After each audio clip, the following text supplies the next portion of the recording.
Jewish Women's Aid supports over 600 women across the UK each year, who on average suffer 11.5 years of abuse before calling us. 1 in 4 women will be affected by domestic abuse in their lifetime. Jewish women are no different. Domestic abuse is a misuse of power and control, and is a relentless pattern of physical, emotional, economic, psychological, sexual, and spiritual abuse. It affects anyone, rich or poor, young or old, religious or secular. We have been supporting them for over 30 years. We are now also supporting Jewish women survivors of rape or sexual assault with our new specialist Dina service. Women reach us by calling our free phone helplines or by being referred by a friend or professional. Our trained caseworkers offer advocacy, support and guidance on legal, welfare, housing and financial areas, with the aim to increase the safety of the woman and any children, and to reduce the risk they are living with. We offer free counselling to women and run therapeutic groups as well as massage therapy and coaching. These trauma-informed, person-centred therapies help women to understand the abuse that they have lived with, and it helps them to gain confidence to improve relationships and live a life free from fear. Children are often traumatised by the abuse they have witnessed in their homes, and our 2 children's therapists help them to build resilience, gain confidence, and build healthy relationships with family and friends.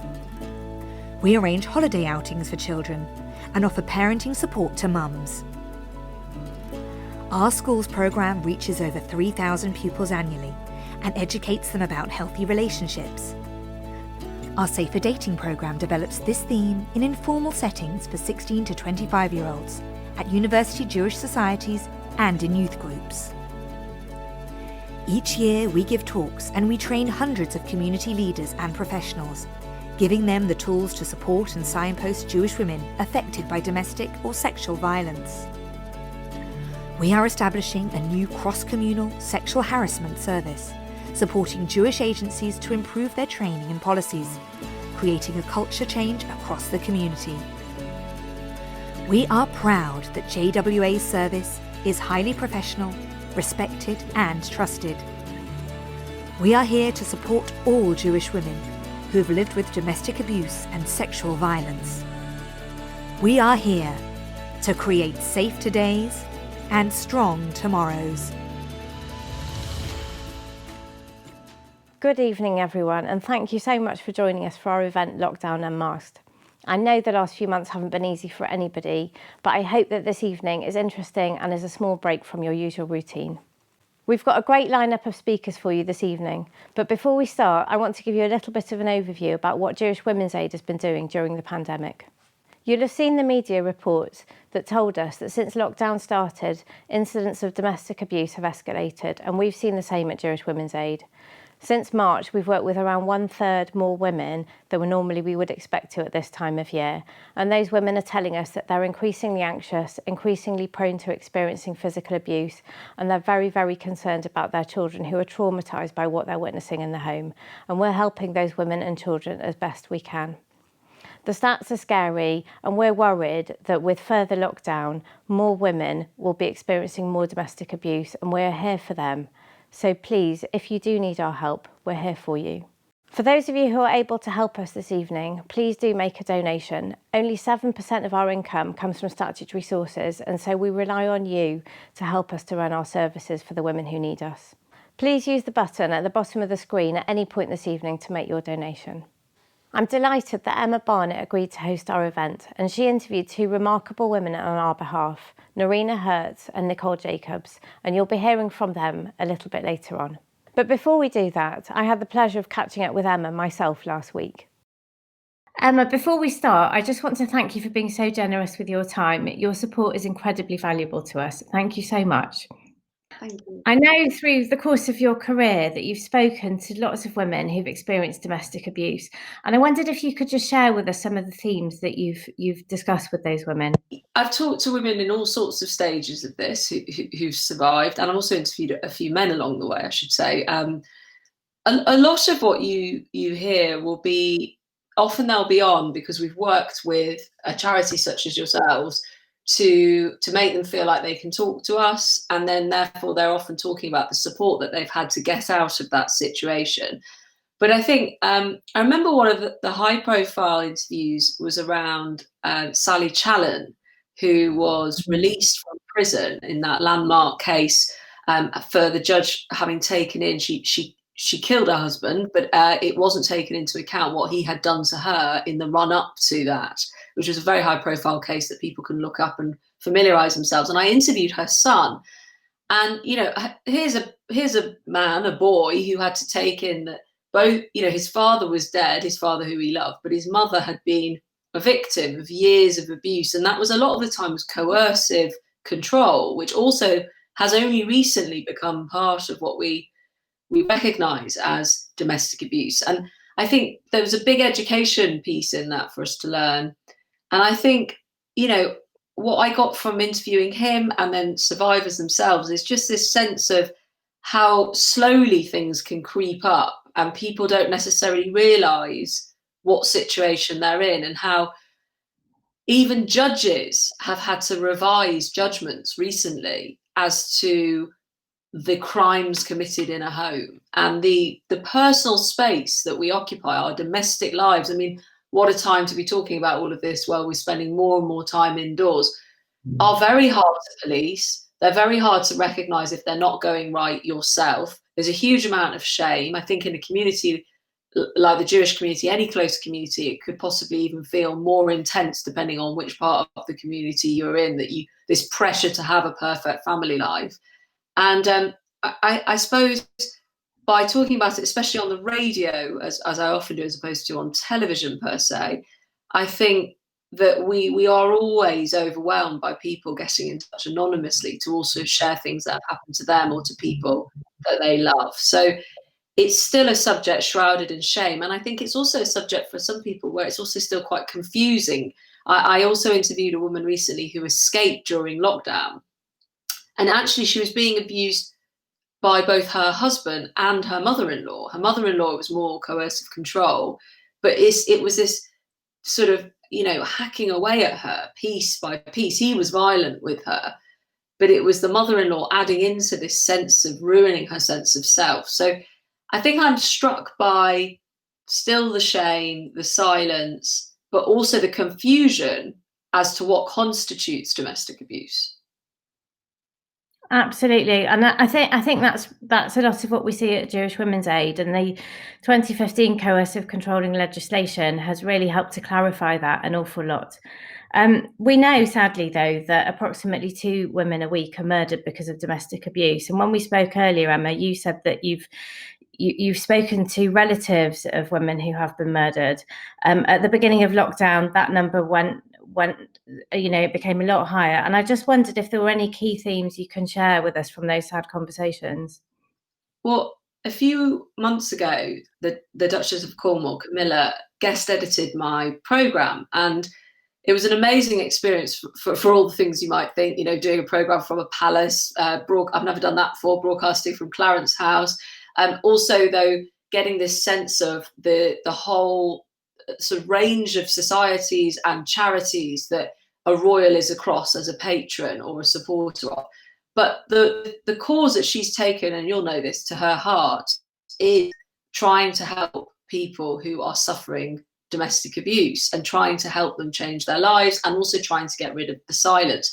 And the person we were both stunned, actually, but I knew that the person who had, if you like, got the Duchess into the idea of making this a part of her support and what she was a patron of is a woman called Diana Parks, whose daughter was murdered by her husband. They were estranged, and she'd gone back to the home really to tidy up some odd loose ends, and her children were there, and her husband murdered her with the children there, and then put her in the car with the children in the back of the car, and proceeded to dispose of the body. And it was a very famous case at the time, which people may have forgotten because it's awful to say it was a long time ago, and there have been many, many cases since.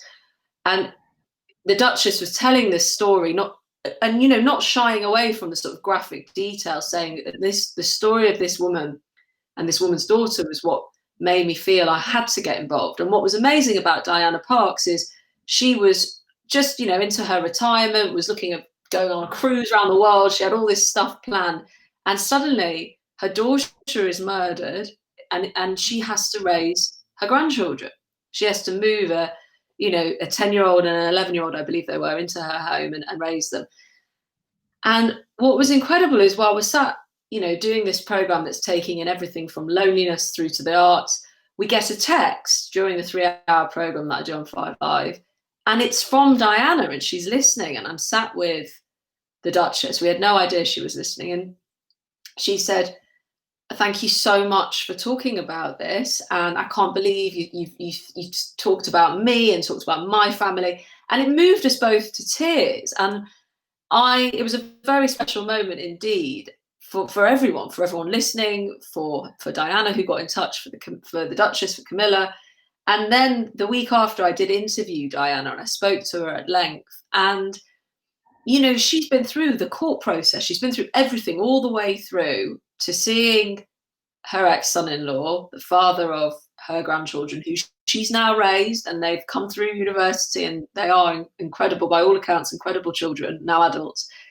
She's been through so much, and you just got to hear her voice. You've got to hear her stories, because they're the ones left to tell the stories. And I was just incredibly moved by what she had done for her family. And I was incredibly moved to feel that she could get in touch with us, because my whole thing about these sorts of conversations, even ours right now, or in a live environment on the radio, is you just never know who's listening, who will get in touch, and your words could touch. And in that instance, it was the mother of a woman who'd been murdered, listening to the Duchess of Cornwall talk about how it was her story that had made a royal, and take the step towards a charity that royals typically haven't been associated with.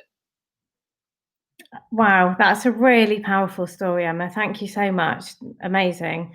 This has been a really difficult period for everybody. Lockdown's been really hard for us.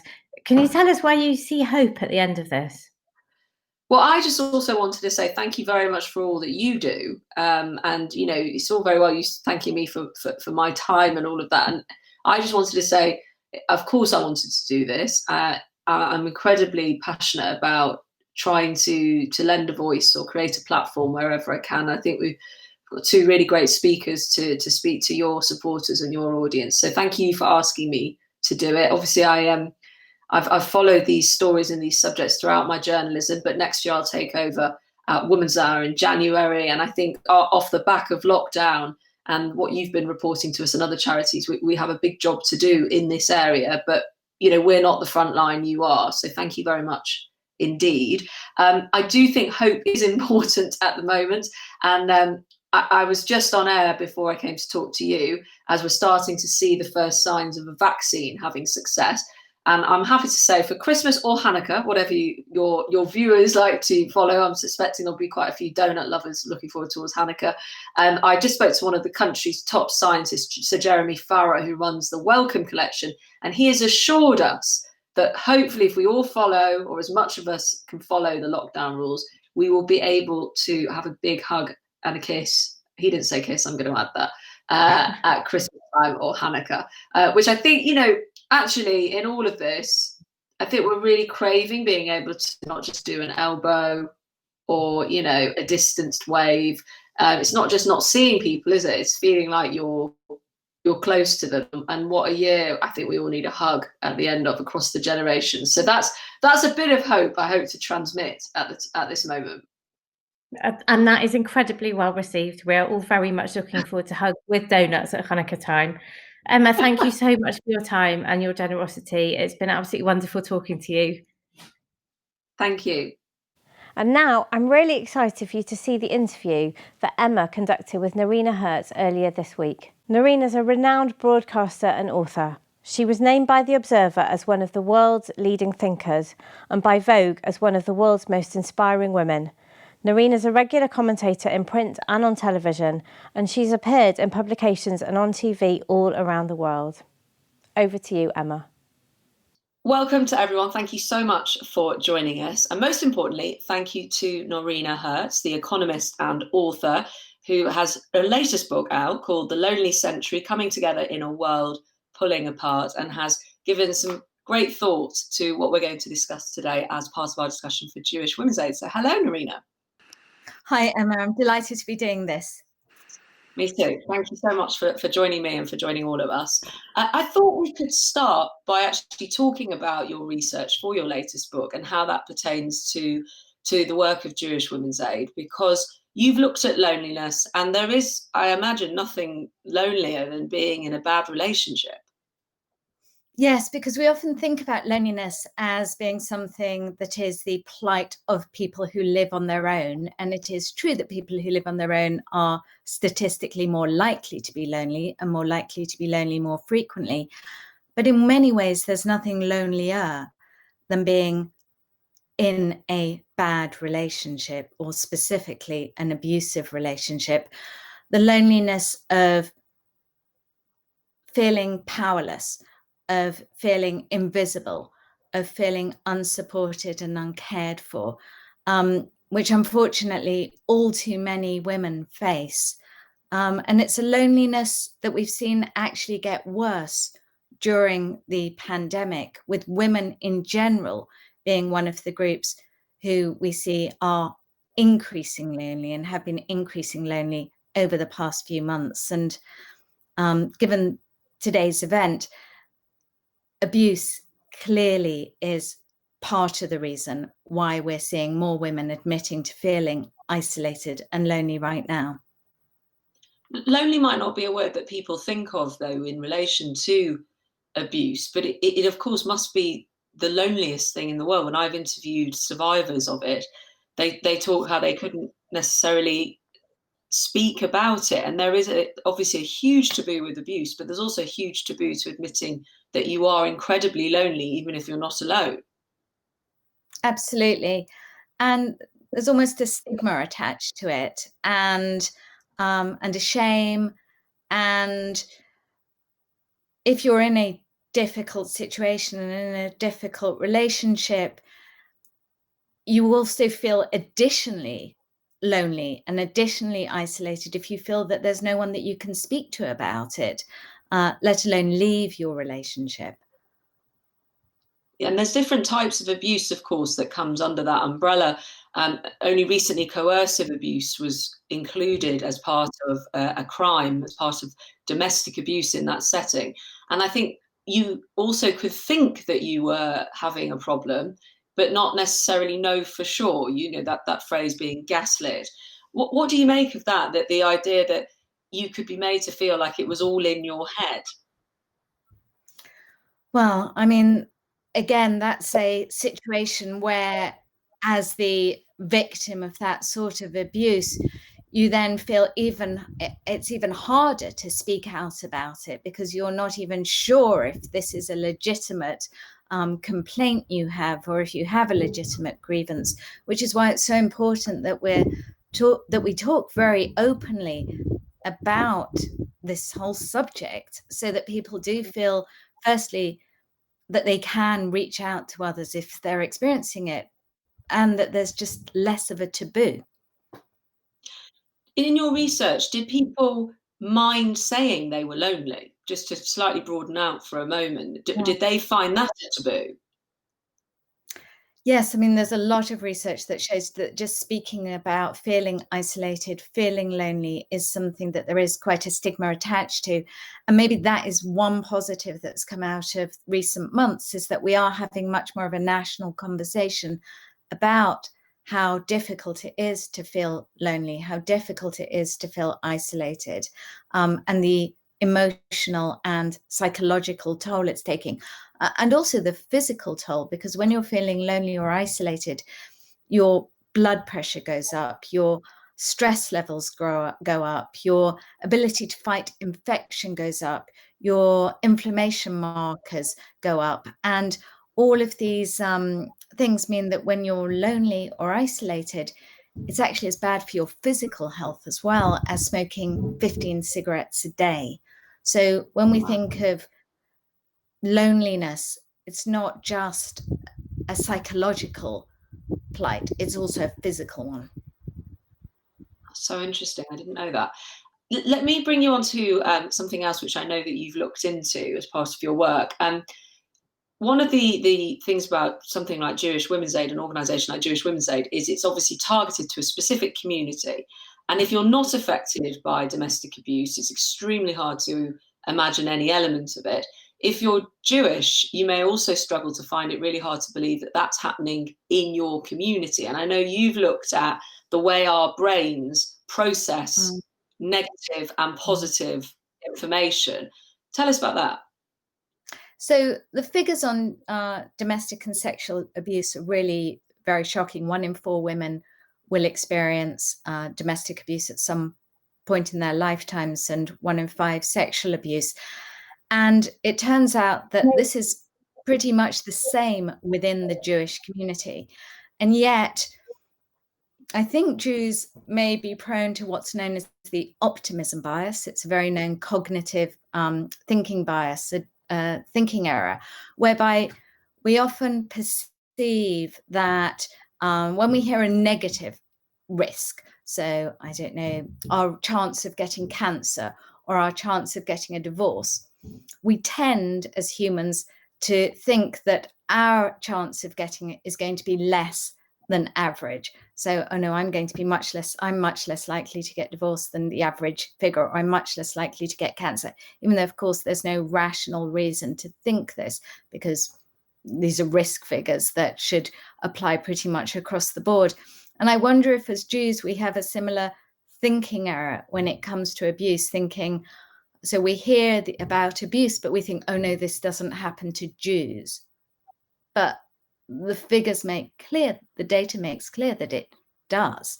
And, you know, and our brains need to recalibrate so that we acknowledge that this is a problem within our community too, so that we can address it and do something about it and help women in this situation.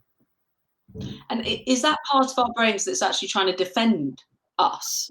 Does our brain do that because it wants us to be okay? Why does our brain want to ignore the things that don't fit with our view of the world? Because we don't like bad news, because our brains are actually wired so that things that are good, like positive news, I don't know, Jews make the best smoked salmon bagels, we'll latch on to a fact like that. But negative news about ourselves or people like us is something that our brains instinctively downplay. Yeah, it's a survival mechanism, I guess.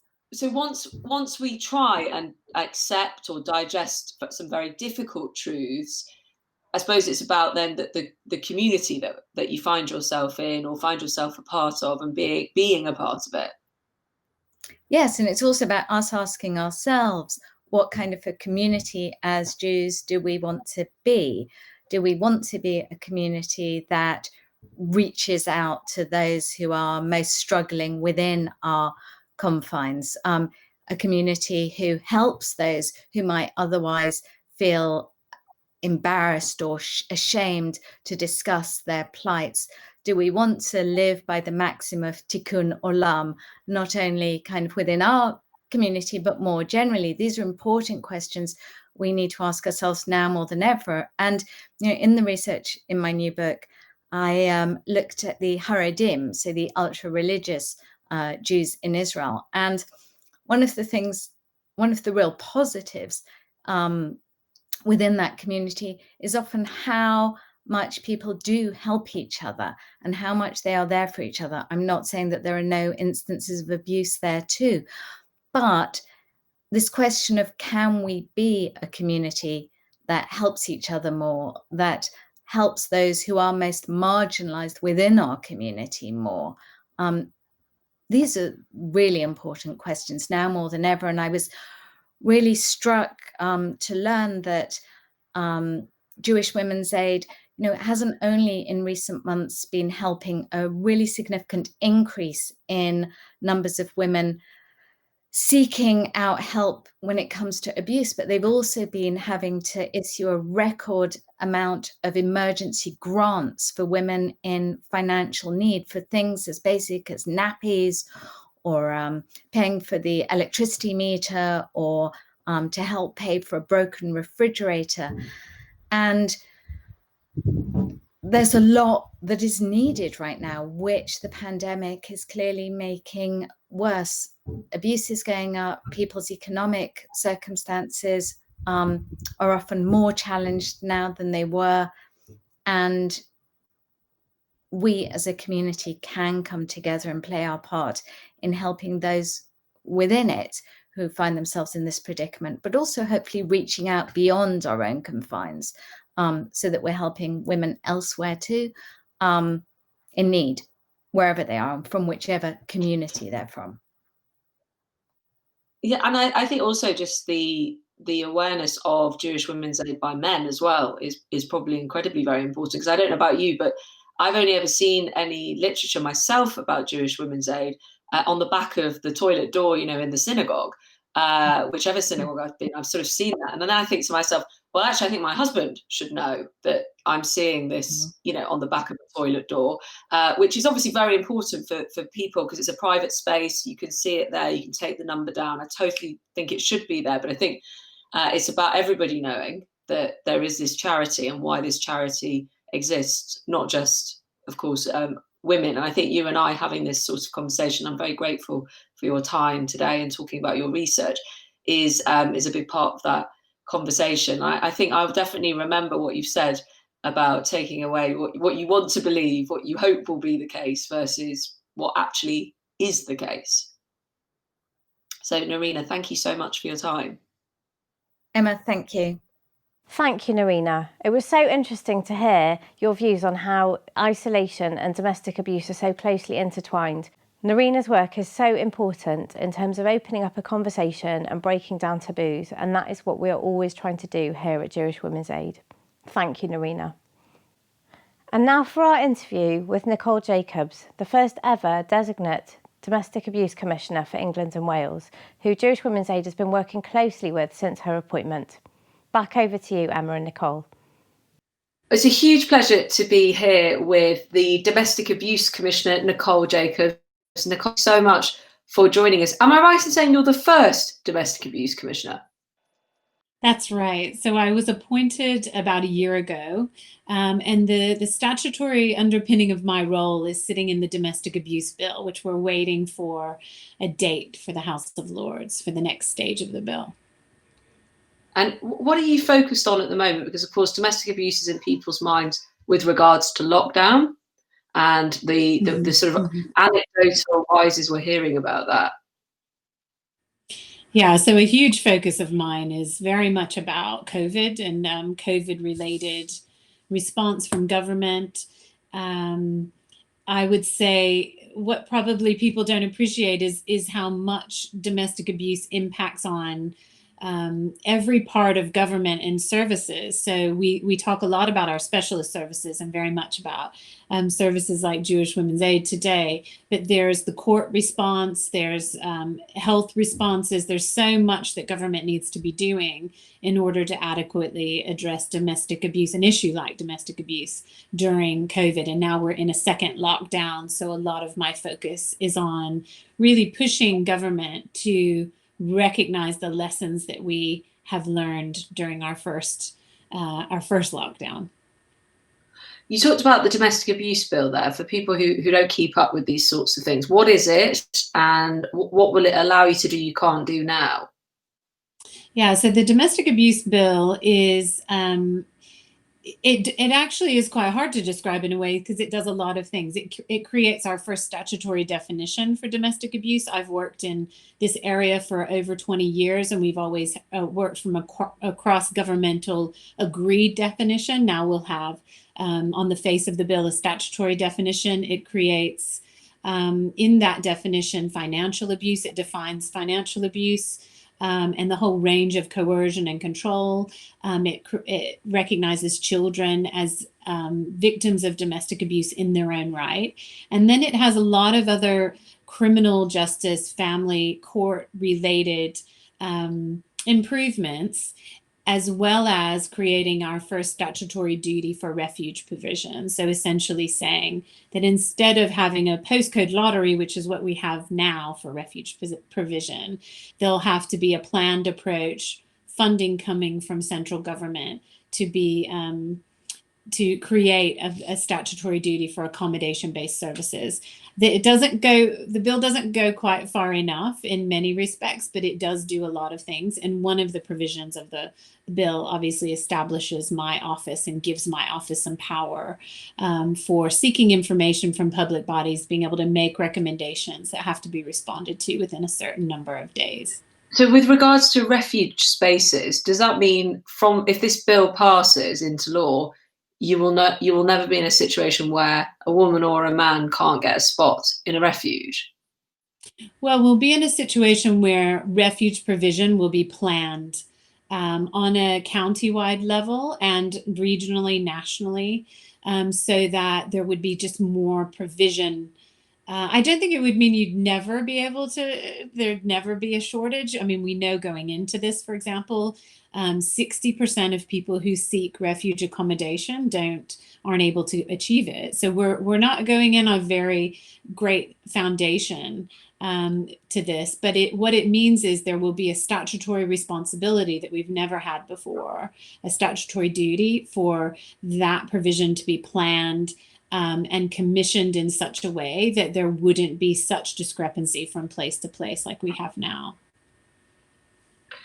How did you get into this? What was your way into this being your line of work?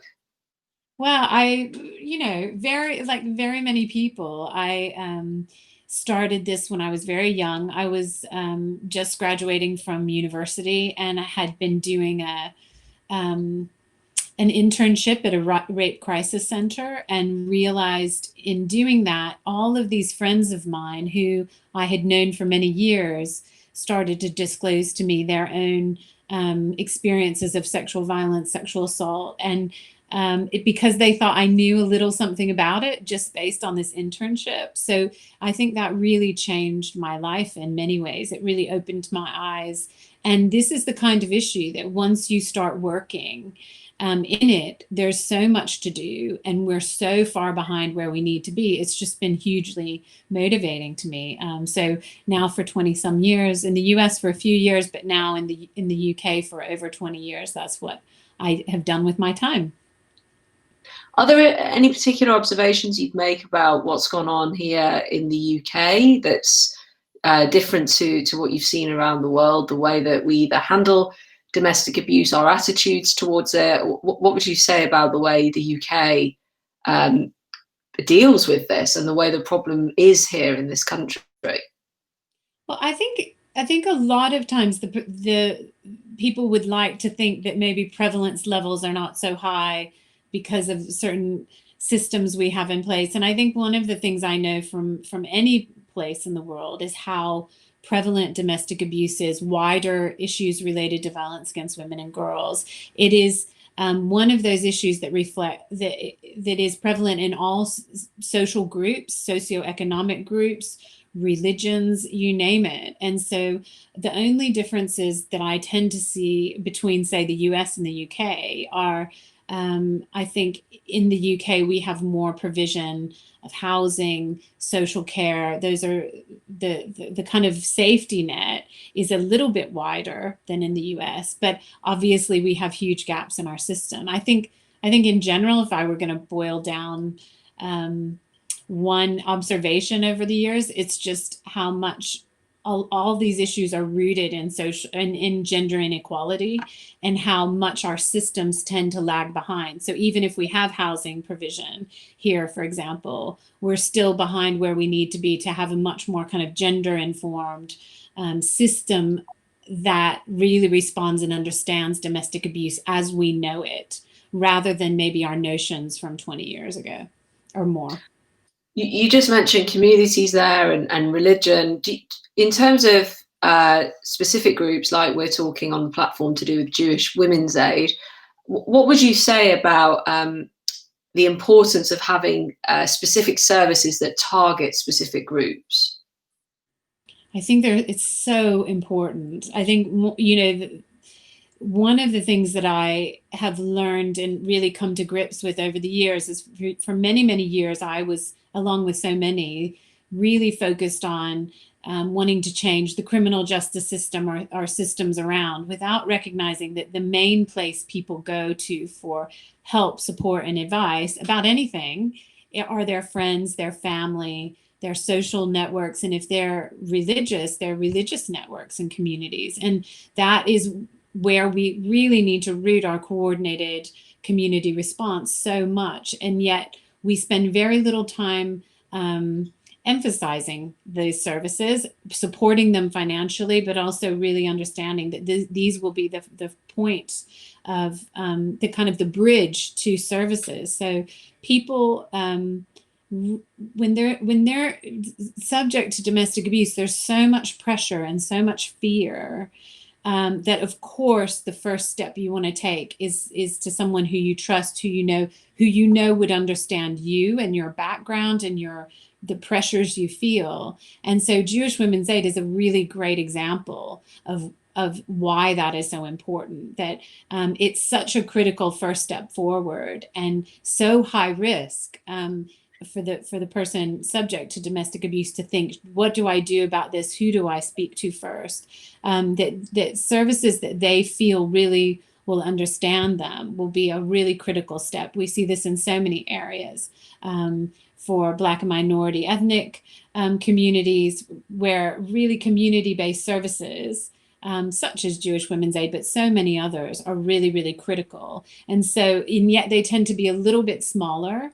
And so what often happens within our service system is they will be overshadowed by larger services. And so what we have to recognize is we need all of these services, and we need to be especially protective of any particular community-based services, because that is where we'll find people that maybe wouldn't otherwise come forward and seek help and support. Does that work with the potential to get rid of domestic abuse from society as well, do you think? The idea that, of course, you're talking about victims and survivors and where they go first, but one of the things I was discussing when thinking about Jewish Women's Aid or any other particular group is, there's such shame that this might be happening in your community or in your society. Then there's the shame if you're the person who's been made a victim and then survive. We very much hope. But then how do you actually create groups that speak to people in those communities who are doing this? Because you have to get to them as well to change behavior. Yeah, so really thinking about the wider community and just making it acceptable for something that we can talk about, that we can acknowledge happens, that we can think much more about prevention and early intervention. And so many of our systems really focus on the crisis response because of the fact that we don't have the kind of provision of service and the development we need. We inevitably target resources to our crisis response, when really what we know is if we could invest and be more ambitious, we could be doing so much more preventative work and really raising awareness. And Jewish Women's Aid is, again, just thinking about their ability to talk about the services they provide. The facts will speak for themselves, and they would in any domestic abuse service. There is simply no area of our society where this is not a problem and there's not some effect. So I think the more we talk about it and really raise awareness and have people within communities really become champions, that's when we're getting somewhere. Nicole, thank you so much for your time today. Thank you. Thanks. I'm thrilled to be here. All the best with the bill and getting through, and I suppose getting your office established, as you say. Yeah, I know. Yeah, I hope so. I hope we're getting there. I'm really anxious for a day for the House of Lords, because it keeps getting kind of prioritized over other legislation, and so we really need to have a bill date so we can move this forward, as well as so many other things. So yeah, next time I talk to you, I hope there'll be some progress on all of those things. Nicole Jacobs, thanks for your time. Thanks. Nicole, thank you so much. We know that the work that you're doing is already making such a difference to women up and down the country, and also to the women that we support at Jewish Women's Aid. We look forward to working closely with you in the future. A big thanks to all of our speakers, and especially thanks to Emma for being so generous with your time over the last few weeks. We really appreciate it. In these difficult times, we have supported more women and children than ever before. And as lockdown eases, we know there are going to be women who haven't yet been able to get in touch with us who will start picking up the phone. We need your help to be able to support them. If you are able to, please click the donate button to help Jewish Women's Aid to make sure that we're here for everybody who needs us. Thank you so much.